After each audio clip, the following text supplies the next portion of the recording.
On this show, we'll be talking about WWE NXT and AEW Rampage. Stay tuned. Play that intro.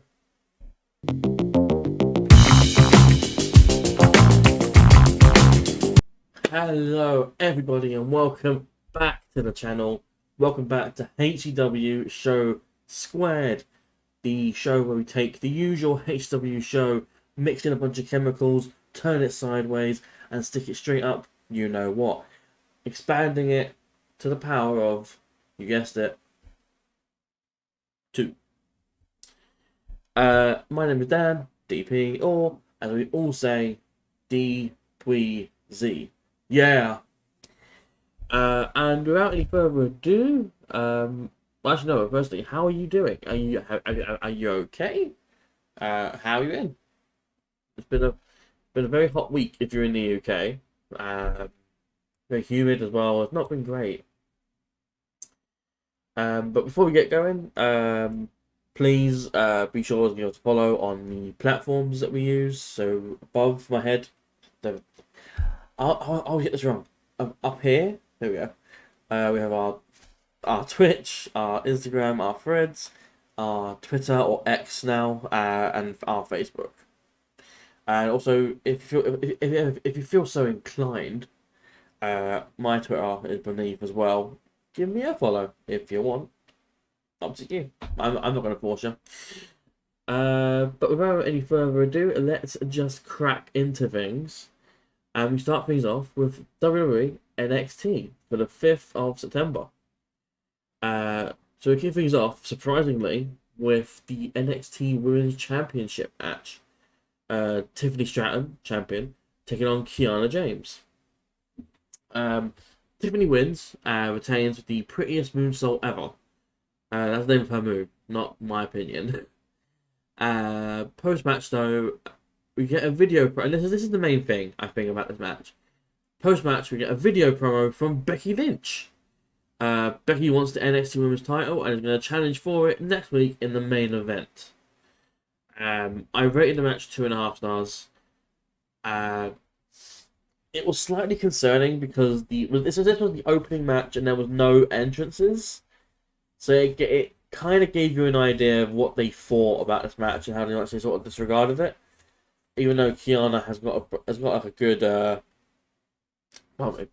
arsenal of attacks and stuff, like she's not bad, and I don't know, handled in this way because you got Becky on the sideline waiting for this. It feels a little dismissive. Again, I get why, they're doing it because Becky is like a big name, but yeah, I don't know.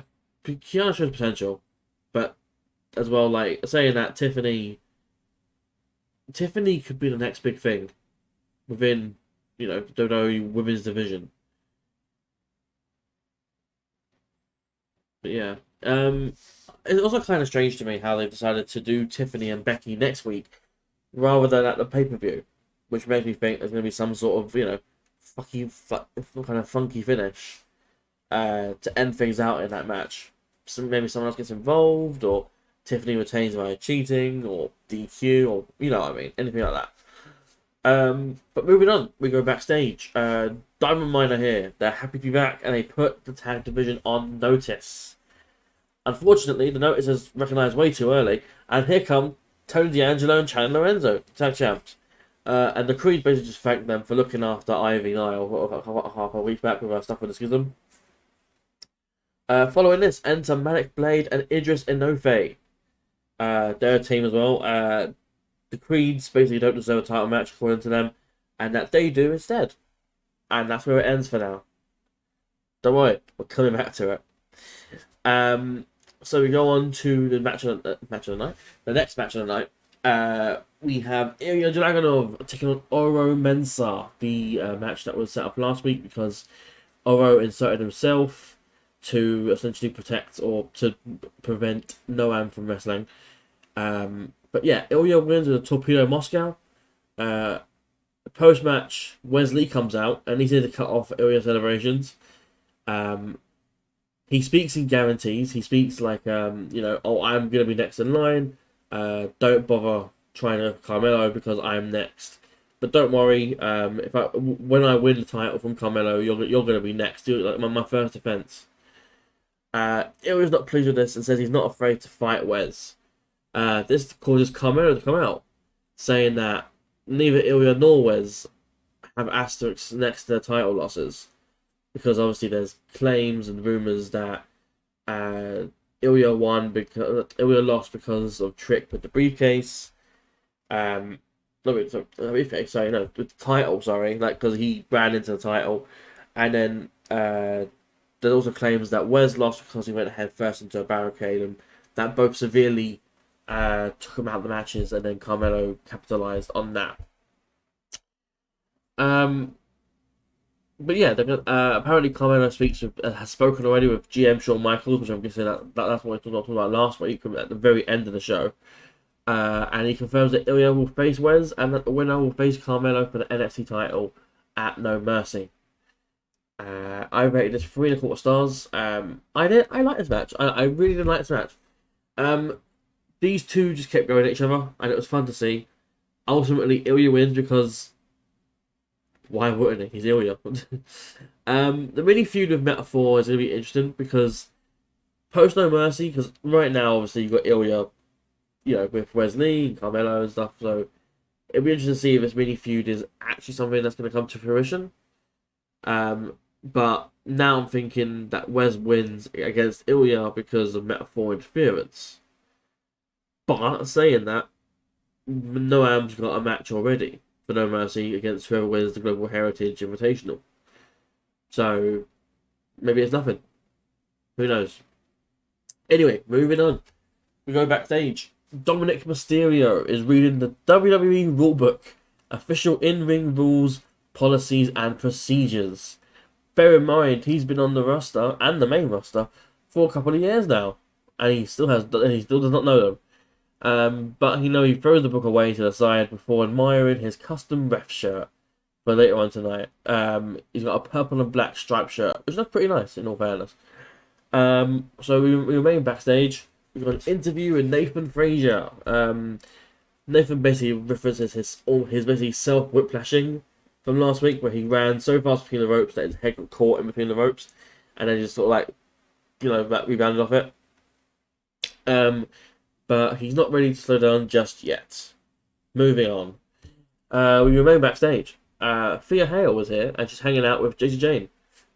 This is then cut off by Gigi Dolan, who comes in, basically just confronts JC for being like this all the time, trying to manipulate and take advantage of people. And then suddenly Blair Davenport interrupts. And there's mention of Thea being a little girl here. Like she needs someone to hold her hand and all that. But Gigi and Blair exchange barbs before. I don't know what happened here. Blair just suddenly disappeared. It was like she was arguing with Gigi, and then suddenly just walks away. It just disappears. There's no context or explanation to this. She just walks off. It was weird, but whatever. And then Thea challenges Gigi for a match later tonight. Cool. Alright, we move on to the Global Heritage Invitational Group B match. Nathan Frazier against Duke Hudson. This match is a must-win for Nathan Frazier because he's currently on 0 points and Duke is on 2 points. Nathan lost his first match to Joe Coffey. Frazier wins with a Phoenix Splash. I rated it 2.25 stars. It was an incredibly short match. I think it was like 3 minutes or something. It was really bad. Like the timing, the match itself was fine. I don't know why they weren't given more time, because these two were good. They had like good chemistry and stuff, so there was no reason why they couldn't have done more if given more time. But either way, Frazier wins and gets 2 points. He still needs Coffey to lose or draw while he wins his final match, because he's on 2, Coffey's on 2, which means that right now he needs Coffey to lose, or draw. A win effectively knocks Frazier out. Well, we'll see what happens. Backstage, we have more of this tag team stuff going on. We have Hank Walker and Tank Ledger. They're talking with the Creeds. They're talking about relations and like brotherly related stuff when Lucian Price and Bronco Nima interrupt. They're another team within NXT. They claim they're natural winners. They're Manic Blade and Inoue are hanging out in the back as well. They're not saying anything. Scripps then comes in. Great. He backs up Price and Nima before walking off. I don't get what the point of this was, really, but I guess looking back on it, it was just to sort of establish who the tag teams were, in case you forgot. Because ever since I've been covering NXT for the last few weeks, I don't think I've seen Manic Blade, Idris Inoue. I saw Hank Walker and Tank Ledger like once, and that wasn't even a match. They were just talking backstage. And Scripps, don't get me started on Scripps, Jesus. Moving on now. We go back to the ring. It's time for Tyler Bates and Dabba-Kato. Reminder, Tyler Bates is in the Global Heritage Invitational and has not had a single match for it yet. Tyler Bates here wins with a spiral tap. I rated 2 stars. This was another 3-minute match. I'm not the number one Dabba-Kato fan, but surely it would have made more sense to have Kato look more of a threat here. Like, this could have gone 10, 15 minutes, or even shorter, and have Kato win. Rather than him looking like a big jobber. He didn't get much offense in, mainly due to the duration of the match. And ultimately, this made him look weaker. I'm assuming he's going to cost bait in one of his invitational matches or something like that to set up a rematch at No Mercy. But, damn, like, you've got this big guy, and he's just losing to small guys. It's not a good look for him. He's lost to Bait now. He's lost to Scripps. He's lost to fucking Axiom. Like, I don't know what the point is, I guess. But we go backstage. Lyra Valkyria is here with Roxanne Perez, and they're speculating about the Mustafa Ali and Dragon Lee match coming up next. When Kiana bursts in, she's angry at her loss, and then she and Roxanne get into a scrap, and the locker room separate them. Cool. We had an interview with Baron Corbin. Baron Corbin doesn't care who wins between Bron Breakker and Von Wagner. Turns out me and Baron have something in common. I also do not care. So we have the special guest referee match. So Dominic Mysterio is the ref. Mustafa Ali is Dragon Lee. And I believe the winner gets a title shot at No Mercy against Dominic. I believe that was the stipulation. Anyway, Mustafa Ali wins following a roll-up and a fast count from Dominic. Post-match, though, Ali lays out Dominic for doing said fast count. I rated it 3 stars. This match was like 5 minutes. Again, it's very short. For a 2-hour show, there's a lot of short matches. But they both seem to get a fair amount of stuff in. It also helped that Dominic wasn't a demanding presence in the match. It wasn't like, hey, look at me, I'm the ref, I'm doing funky things. Look at me, oh, you're going to get DQ'd, you are, oh, I'm going to count fast. And only the very last bit, the final pin where he counted fast. But in the future, I do hope we get a longer match between the two of these guys, which I'm sure we will, in all honesty. I'm sure we will. Backstage, Dragunov visits Trick Williams in the locker room and to talk about his claim that Carmelo can beat Ilya. Ilya just then questions Trick if he can keep lying to his best friend or lying to himself. I like Ilya, I really do. Backstage again. So we have Charlie Dempsey, Drew Gulak, and Damon Kemp. They're training when Miles Bourne turns up to clean the gym or whatever area they're in. Gulak then takes offense to this because of Bourne going behind their backs last week when he speaks to Fallon Henley. Gulak threatens Bourne, saying that it may well be his final chance to impress. So Bourne's going to pin Gulak or Dempsey next week. or whenever it is. Backstage, Eddie Thorpe's in the parking lot. He's not done with Dijak, not by a long shot. Okay. We then move on to a Global Heritage Invitational Group A match. Butch on 2 points against Axiom, who's on 0 points. Butch and Axiom go to a 12-minute draw, because the match is a 12-minute time limit. Tyler Bate then comes out afterwards, making his presence known to both his Group A compatriots. I rated this 3 3/4 stars.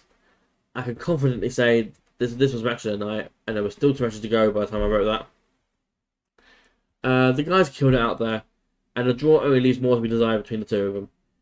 Butch is in the key spot, and I reckon he loses to Bate, but then Bate would only need to win one more to win the group.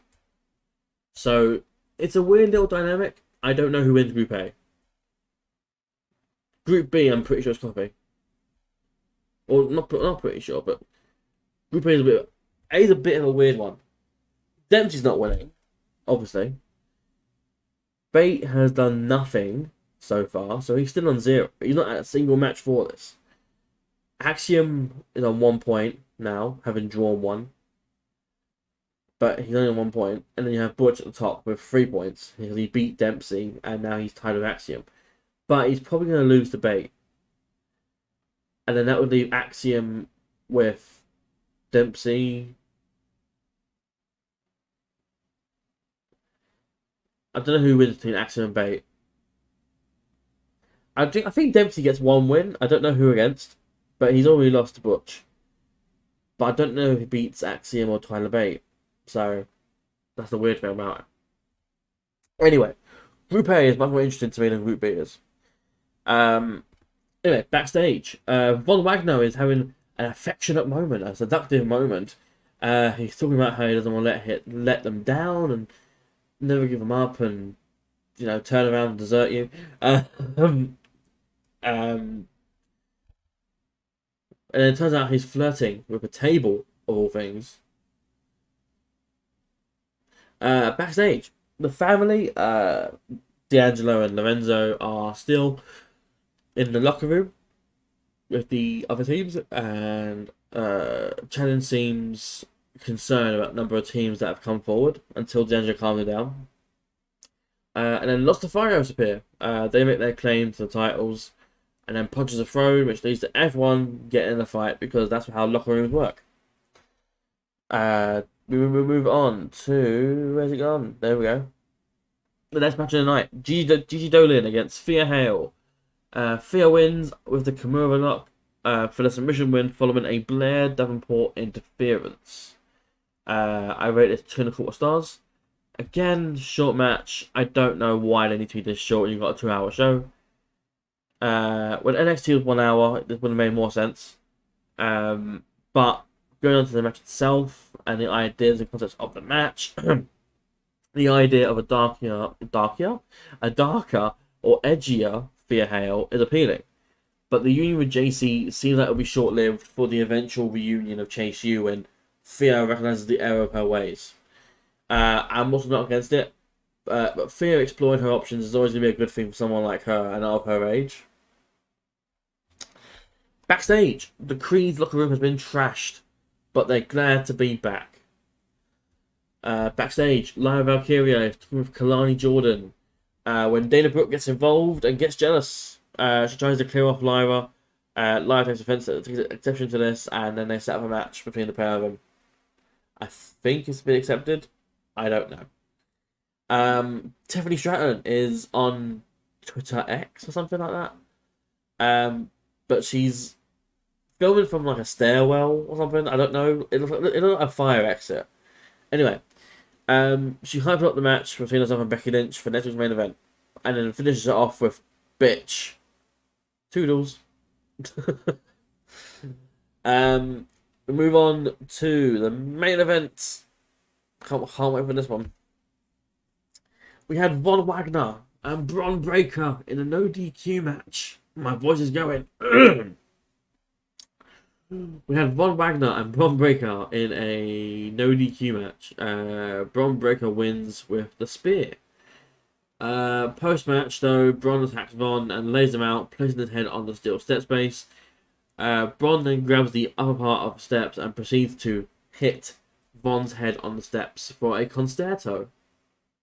Trademark, my word. 2 3/4 stars I rated this. This was not good for a main event caliber match. These two can only do one kind of match, and somehow this was still as bad. Von lacks intensity, and Bron is basic. Bron has most of what he needs, he just needs to vary his moveset. I'm not saying he needs to do like springboards and high flying moves, but he just needs to be more powerhousery. Like, when he's in a singles match that's not stipulated, he does fine. It's fine. It's good. It's alright. Put him in this no DQ situation, he's absolutely crap. But yeah, until then, you'll always be looking at sub 3-star encounters. Unless you're being carried to an all-star performance from the people like Dragunov or Carmelo. The ending was also just kind of bland. Like, I get what they were going for, but unless you're easily impressionable, it didn't look good. Considering that you know the underside of the steps are hollow as well. Like, every time you've seen them, the underside, it's always, there's nothing underneath it. So it's just empty. There's no weight to them.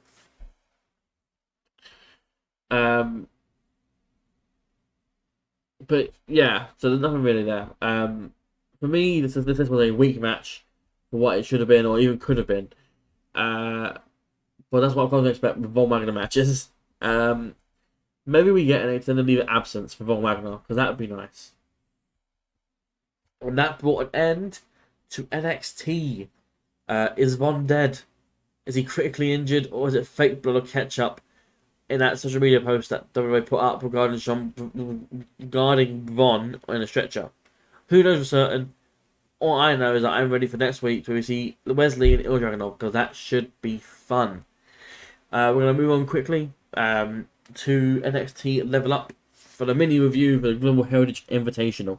I'm only covering the Invitational matches on Level Up, not the whole thing.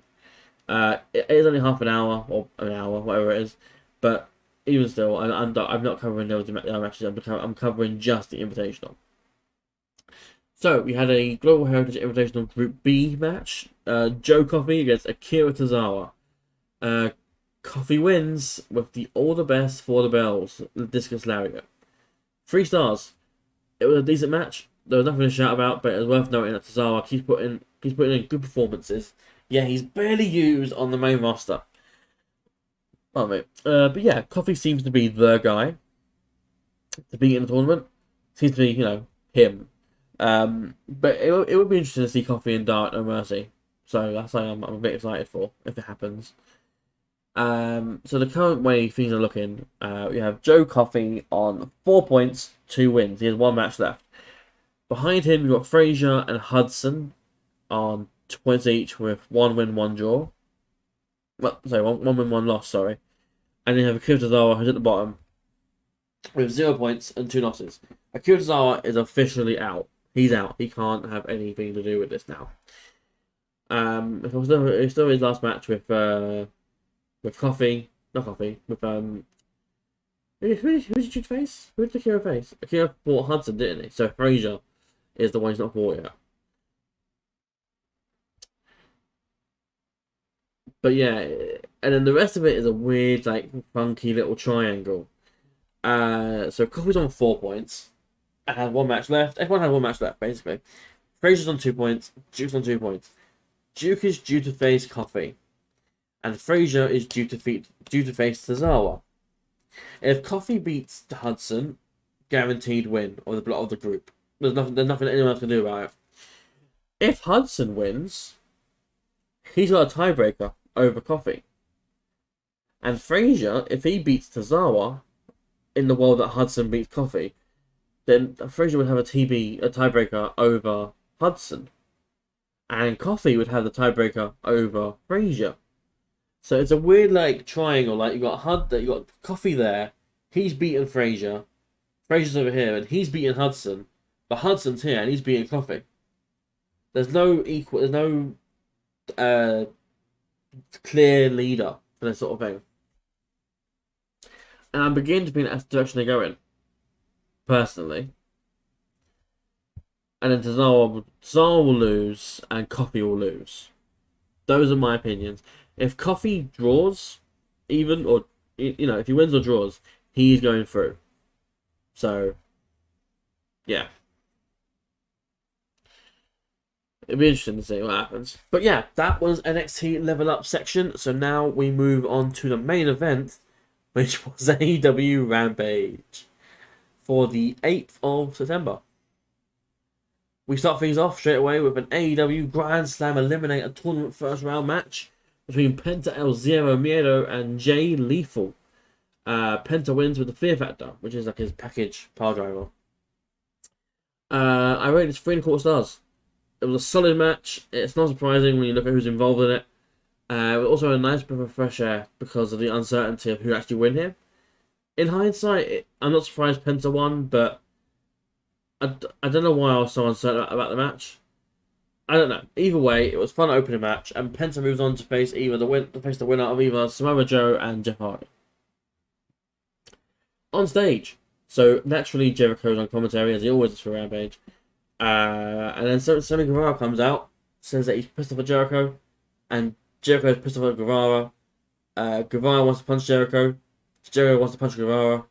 And then Jericho proposes a match between the two of them at Grand Slam, as he can't do tonight because he's in commentary attire, which is just him in like just pants. He's wearing just a pair of trousers. He's wearing just some trousers basically. Sammy agrees and they hug on the stage. Cool, I guess. And that's starting set up, I guess, for Grand Slam. In the meantime, I guess we're going to have some more animosity between the pair of them. We get a vignette. Hook is... Oh, no, sorry, I completely missed something.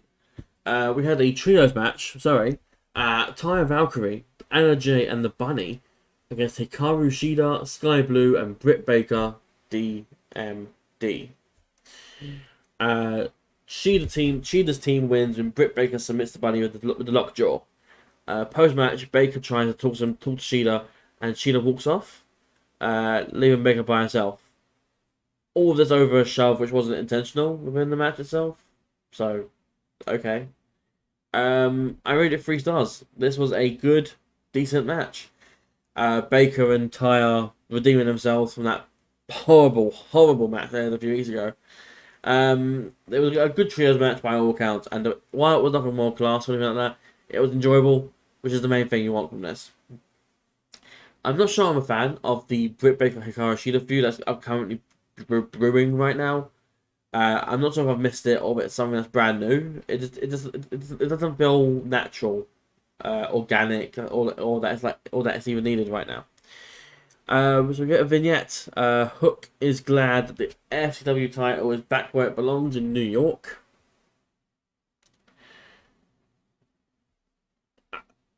I don't know. Okay, cool. You have a tag match. Cool Hand, Angela Parker, and Daddy Magic, Matt Menard, take on the Young Bucks. The Young Bucks following a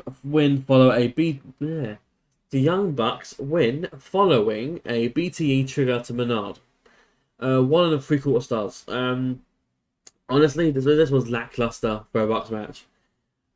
This felt more like a dark match, but on Rampage. If the idea was to show that the former JAS stars are doing better without Jericho, surely it make more sense to have him actually win or put on more of a threat for like the bigger names and stuff. But Anna keeps losing, Menard and Parker keep losing, Hager's doing nothing, Guevara's doing a thing with Jericho, so it doesn't count technically. Garcia is... fuck knows what Garcia's doing now. It's a mind-baffling decision. You've got a lot of talented guys there. Anyway, we get vignettes again. Mike Santana is not here to be a guy in the game. He's here to be the guy. Doesn't care about who he has to go through to get to that goal. Cool. And then we move on. It's time for the main event. It's the final fourth AEW Grand Slam Eliminator Tournament first round match between Jeff Hardy and Samoa Joe. And if you couldn't guess it by now, Samoa Joe wins with the Coquina Clutch for the knockout win. I rated this 3.25 stars. It was very enjoyable. As you expect from Samoa Joe, not necessarily from Jeff Hardy nowadays. But the effort here put in by Jeff was, appreciated by me and recognised by a lot of the fans. Joe moves on to face Penta at Collision, and it should be a great match for the pair of them. I'm hoping Jeff Hardy can get through 6 months or so with no incidents and stuff like that. Because if he can, that's great for him. Because that means, he can do more stuff, he can get more trust in the company, and potentially get up to levels of facing for TNT title or tag titles with Matt or whatever. There's little things that you'd like to see from the Hardy Boys that you can't necessarily do right now because of Jeff's transgressions. Let's put it that way. But yeah, that was the end of AEW Rampage. Rampage as usual. To be fair, this was a good card. Minus the Young Bucks tag match, this was honestly, everything was decent.